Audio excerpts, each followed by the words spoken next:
passionnel, c'est les déclarations de l'humoriste Dieudonné par rapport à la Shoah, par rapport à la communauté juive également, parce que vous êtes contre l'injustice.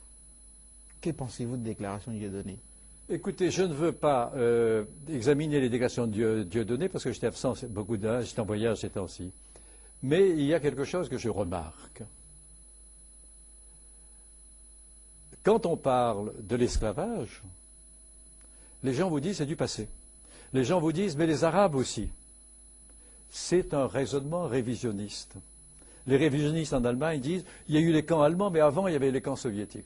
Et cela, on les critique pour cela. Or, sur l'esclavage, je lisais récemment un article d'un responsable de la Ligue des droits de l'homme, où il disait qu'il faut tenir compte également de l'esclavage commis par les Arabes. Mais je me dis, mais ce n'est pas le problème. Moi, je viens de l'île de la Réunion. Il y avait un esclavage à la Réunion. Les Arabes n'y étaient pour rien. C'était les Européens. Et ce n'est pas la peine de me parler de ce qui se passe ailleurs. Ne faites pas une diversion. Examinez ce que vous avez fait vous-même.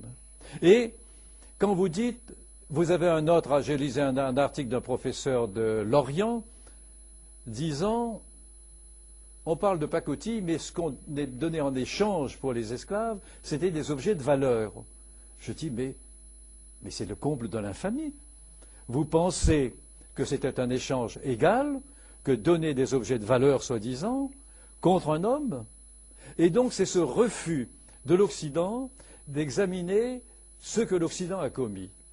C'est Aimé Césaire qui disait dans son discours contre le colonialisme, je cite de mémoire, donc ce n'est pas tout à fait exact, mais quand M. Hitler s'est mis à éructer, nous n'avons pas été surpris. C'est le discours déjà que tenaient nos maîtres. Mais ce qui vous surprend, vous, c'est qu'il ait voulu appliquer aux Blancs, aux Européens, ce que vous considériez comme naturel quand il était appliqué aux nègres et aux coulis. Bon, on nous parle de regarder aujourd'hui nos professeurs de morale, regardez ce qui se passe en Irak. Oui. Non seulement on torture les gens.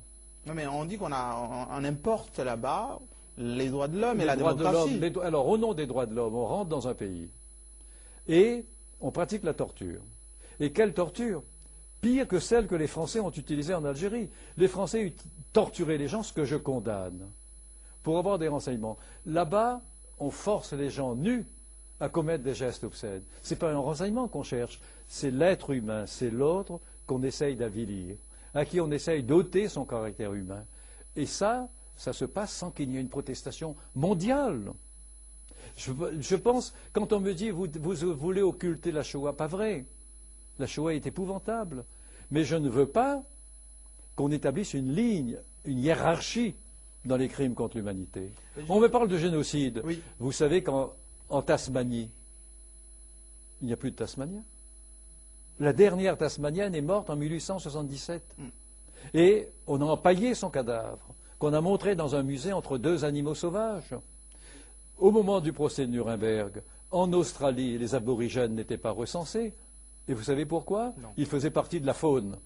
Alors, au moment du procès de Nuremberg, il y avait le travail forcé dans les colonies françaises. Ça n'a été aboli qu'un an après. Bon. Et ne parlons pas des Américains avec les peaux rouges. Alors, est-ce qu'en France, aujourd'hui, il est interdit d'évoquer autre chose que la Shoah? Moi, je pense qu'en effet, quand on évoque autre chose, on vous accuse d'antisémitisme. Ce n'est pas vrai.